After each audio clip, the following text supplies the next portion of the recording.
Welcome to the Progress Texas Happy Hour.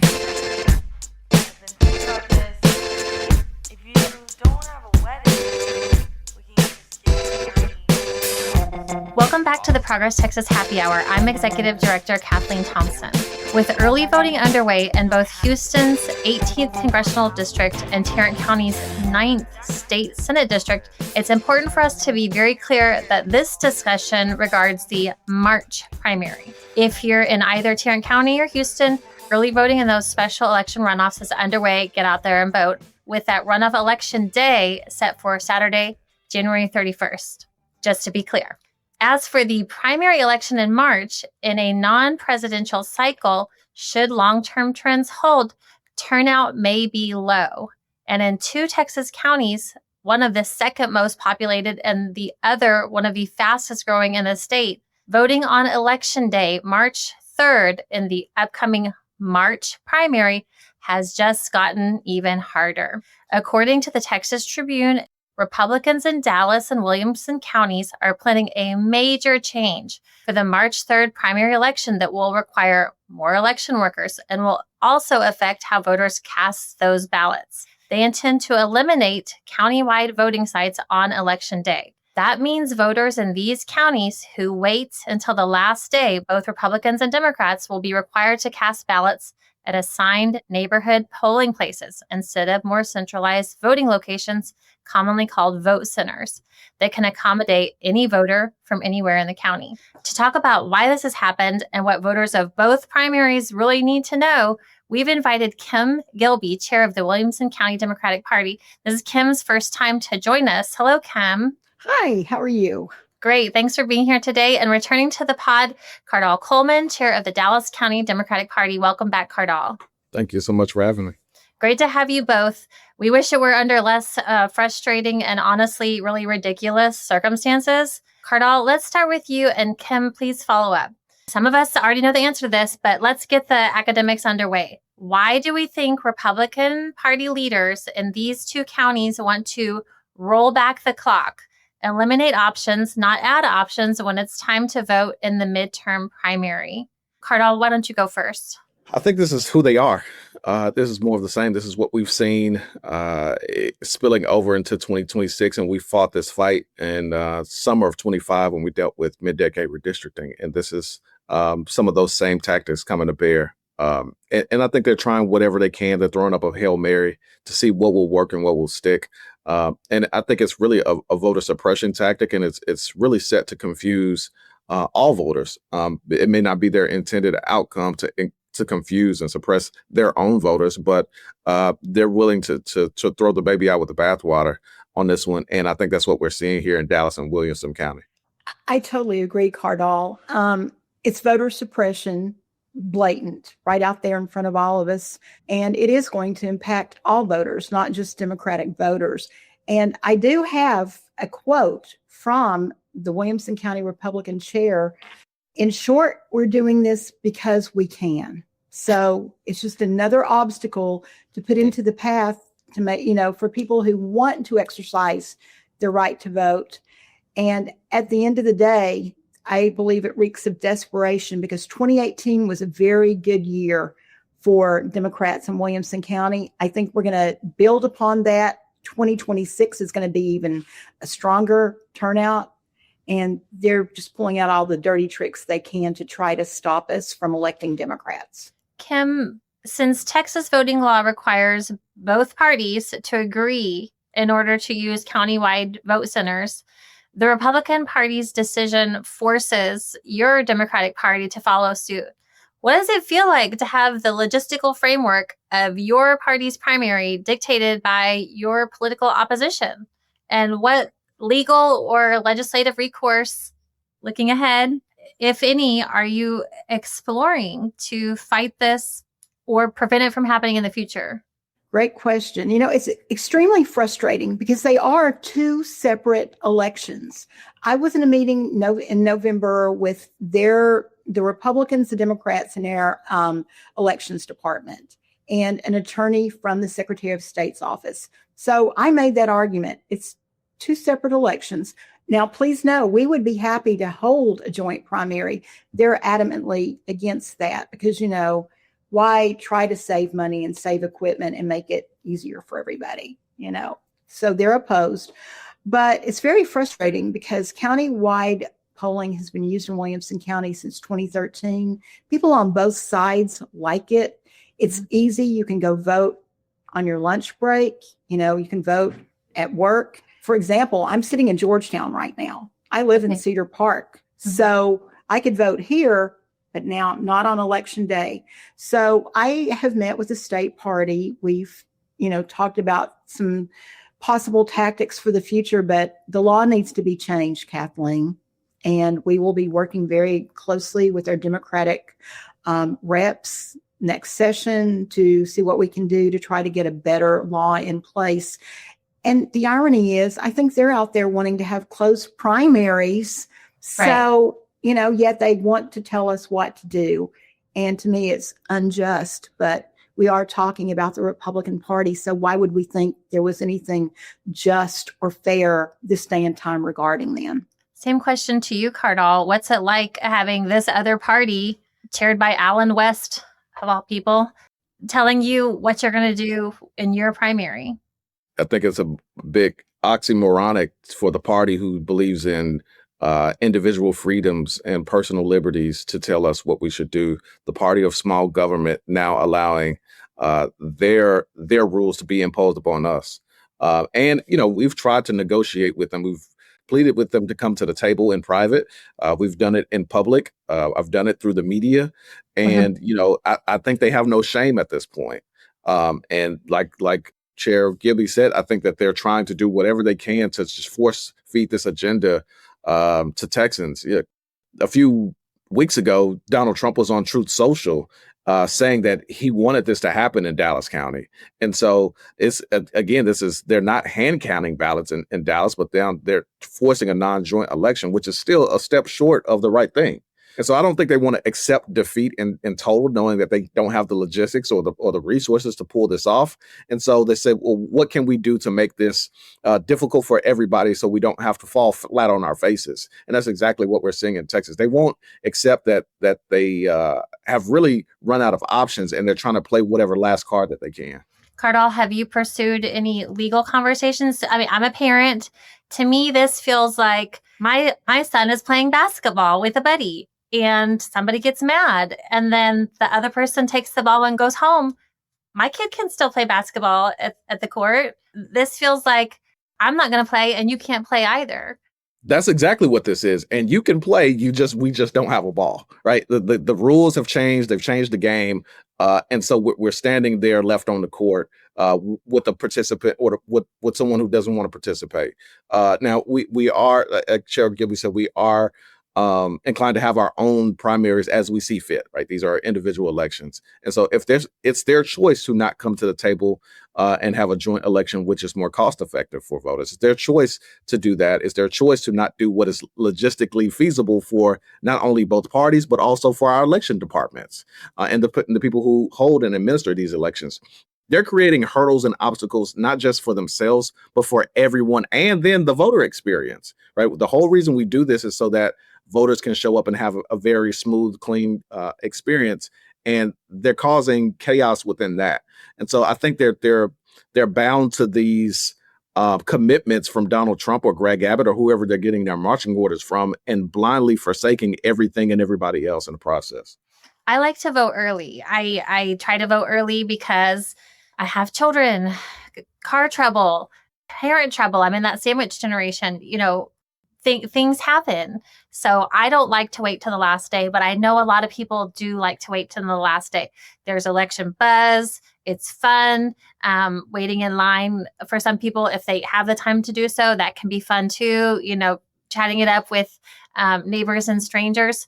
But Kardal, you'll take this question first. Dallas and Williamson Counties have used these centralized voting centers for years, like we're just saying.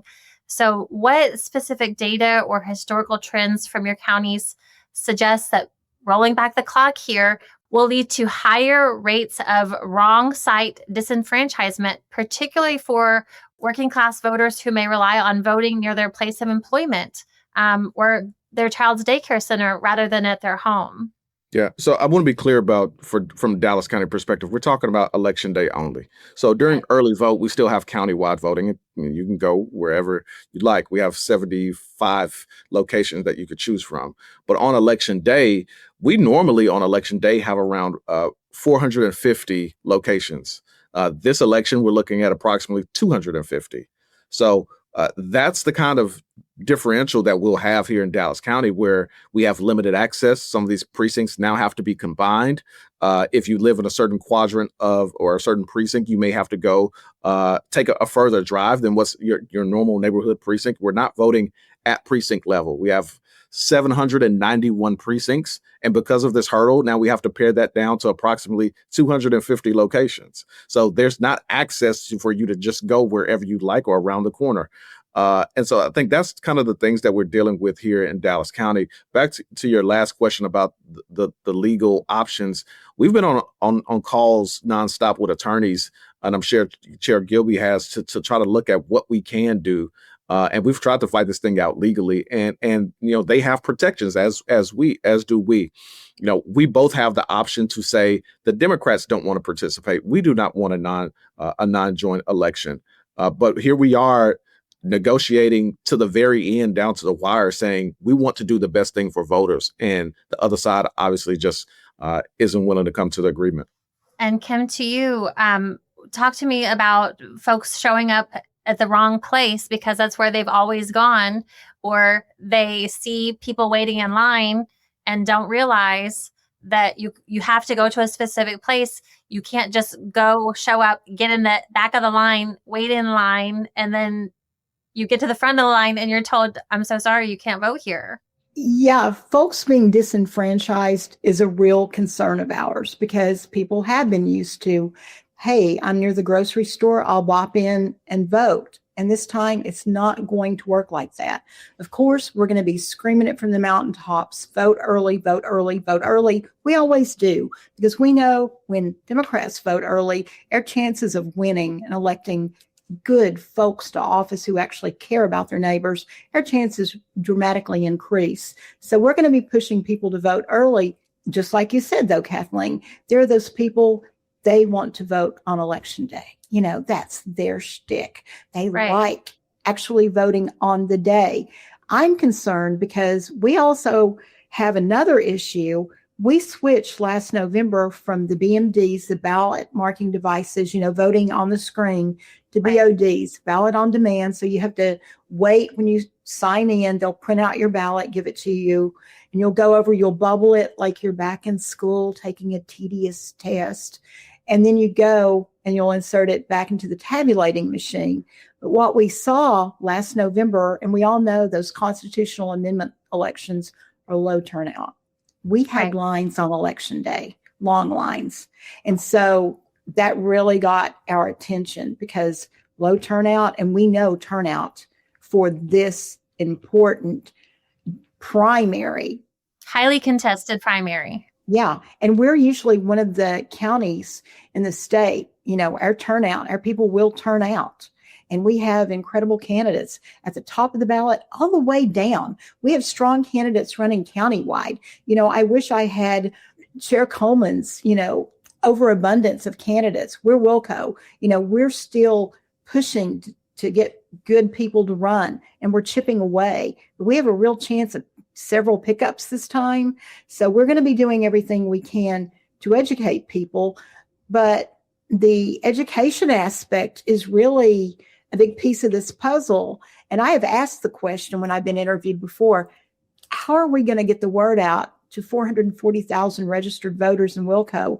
Because I think Chair Coleman would agree, it's hard to get people to answer their door, answer their phone. And, people get mail and they, chuck it in the trash, hopefully recycling. And they see a text and everybody's just inundated right now with, I need money, vote for me. So they're going to hit stop. So it's going to be really a challenge to get the word out. So yeah, we're very concerned that this is happening at a crucial time in this election process. Well, we really appreciate both of you joining today as part of that voter education. Kim, you've described the scramble to secure these neighborhood level locations as a nightmare. How is that effort going with, we're less than 2 months away? Is there still a gap between the number of locations you've locked down and what you'll need? Tell us what's happening there. We're almost there. And I Okay. certainly do not have the problem that Chair Coleman has, in Dallas County with all those numbers. But true story, I think we're within 2 of having all of ours nailed down. I believe we're going to have 48 locations on election day because we consolidated ours. We didn't do combinations. We used consolidation. And the other day we were looking in our election. Judith Ritchie is helping us with the county party on the election. She's amazing. But we were down to looking for a location in a really rural area. There were no businesses, and we were literally talking about trying to find a barn. Okay. Wow. A barn. And so we were able to, I met with TDP and TDP's general counsel, and we were able to work out that we can combine that one with another. But, it's really hard because one thing we're doing, we are not sharing polling locations with the Republicans. Okay. They are, because they used a different method. They did combos. So where we'll have 48, they're going to have 79 locations, I believe. And the last I heard yesterday, they don't have their locations locked down yet. There's some confusion the way we signed our contract, I think back in August. They didn't sign theirs till mid-December rather. And so they're really behind the 8 ball right now, trying to get it figured out. And people keep asking, why won't we share locations? They're forcing us to do something we don't want to do. And they're using a different method. Since they did combinations, they're pre-printing their ballots. And if there are 4 precincts voting in an area, there will be 4 different ballots. And so they'll have to hand those ballots out. Then those people they'll go into the corresponding ballot box. Whereas if you're voting with us, you just, insert it. Everybody's ballot goes into the same ballot box like it always does. And so their process is different. It's going to take them longer. We think we'll be out of there. Our polls will be closed, at a decent hour. They're probably going to be there later because of their process. Our votes will be tabulated at the elections department. We are thinking we will know our results by 11 p.m. It may be 3 or 4 in the morning before the Republicans know who's winning in Williamson County. But you know what? That's on them because they're doing it that way because they can. That's so overly complicated and silly. What about you, Kardal? Talk to us about your location securing process. Are you as close as 2 away from Kim? Are you finished? Not quite 2 away, but we're getting there. And it seems like because of this process, it's the goalpost is constantly moving by the rules. And so, we've worked with our lawyers, we've worked with a team of engineers, people who know how to draw maps. And so we've GIS. So we've worked with those individuals to try to get us pretty close to set as possible. We have to add all of these extra layers in place, right? So now conversations are about having navigators at polling locations to say, hey, Right. You may be at the wrong location. You need to go here rather than someone Right. feeling defeated and going home. Right, which is more costly to the party. These are organizing dollars that we should be having to drive more people to the polls, not reroute them. And so it's really causing us to jump through hoops that unnecessarily. And so, like Chair Gilby said, this is all because they can. This is really no rhyme or reason or a specific reason why. In Dallas County, the actual county is going to provide a budget for voter education. And Chair Allen West went on record to say that he believes that's a waste of taxpayer dollars. And so this is kind of the kind of mentality that we're dealing with here of people who seriously want to suppress your vote and don't want you to show up. Kardal, speaking of Alan West, he recently suggested that voters who can't find their correct precinct, regardless of their past habits, routines, are, quote, incompetent. Will you talk to us about the actual real barriers, like recent redistricting changes in precinct lines that make navigating these new requirements more complex than seeing some numbers on your voter reg card? Yeah, I think it's pretty cheap of Chair West. This is not a Democrat or Republican issue. This is going to affect their voters as well, right? And so it's a lot. It's a lot for everyone involved. It's a lot for the individuals who are administering the primary, the ones who have to assemble the maps. This is almost a first-time exercise to do it this way. In Dallas County, we've not been precinct-based since pre-pandemic, so probably 2018, 19. And that's long ago, right? Right. It feels like forever ago when we were wearing masks. And so to think about having to go back to that set or style of holding an election when people have gotten used to the convenience and the options of being able to vote wherever they can. So it's really been a solution in search of a problem. Same here. I mean, my counterpart, they put a little blurb on their social media, and I will give them kudos. They actually did capitalize the word Democrat, but we all know it's the Democratic Party. So I'm reading this verbatim.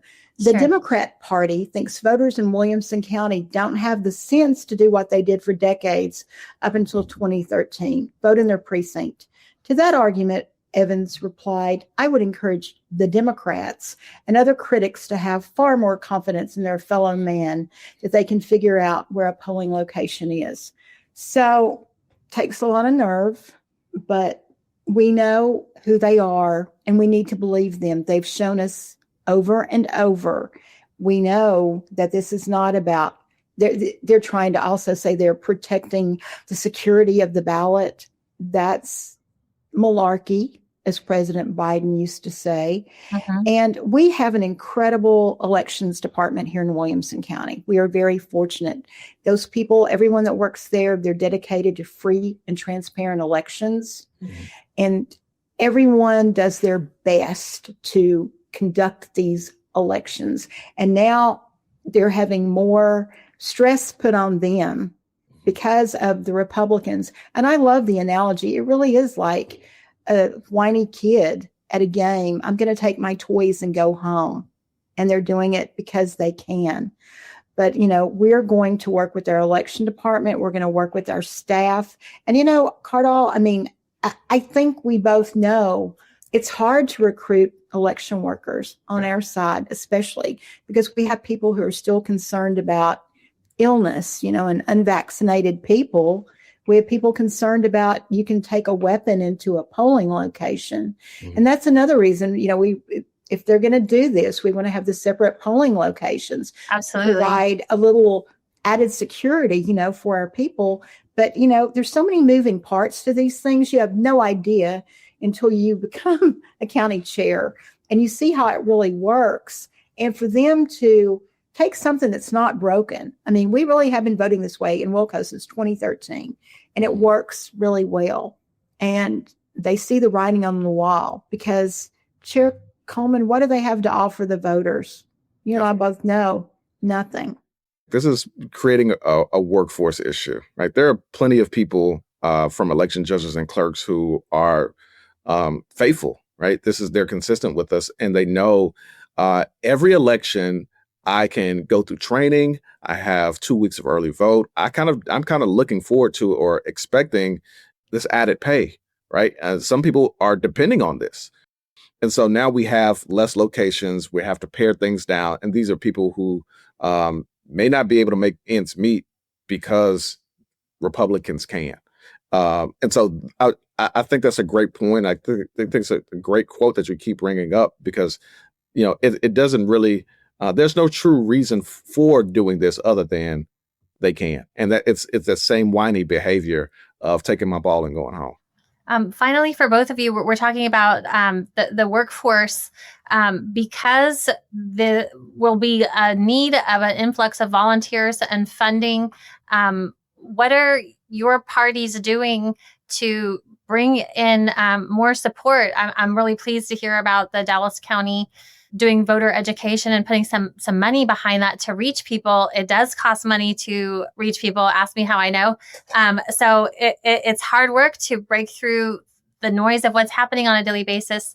Are you recruiting more volunteers for this effort to be those wayfinders and make sure that people understand on election day that just because you did this year after year after year, it's not going to be the same this year? Yes. We have to run a full-scale campaign, and what we're doing this primary is full-on voter education, right? And that's from every group, every demographic, from faith leaders to, it's what we do best as Democrats. We organize, and they've created another hurdle, but they can't out-organize us, and so we have to really lean in and talk to our folks and talk to comm shops and new media platforms like this one, but then get out there and talk to every person we can, back to barbershops and beauty shops, and talk to people about exactly what's happening. No one wants to be confused. No one wants to be oppressed, want their votes to be minimized. But I think we have to really let people know where we are. And the more we do that, I think our voters will show up and vote early. Same here. We are going to be pushing that message: vote early, vote early, vote early. One thing I'm excited about, our commissioners court meets on Tuesday. Our elections administrator is going to present information regarding this election. Both county chairs will be at the table too. And we're going to be asked some tough questions from the county commissioners. I am here for that because we are on the right side of this issue, because we're looking out for all voters, not just Democratic voters. Plus, I had a conversation with our state party chair, Kendall Scudder, and I'm sure Kardal, he's talked to Kardal too, and the state party is going to be supporting us with helping us get the message out. So, I see a glimmer of hope in just getting the word out. I wish, though, that the Republicans would see the light and do the right thing. But at this juncture, I'm afraid they're incapable of doing what's right for everyone.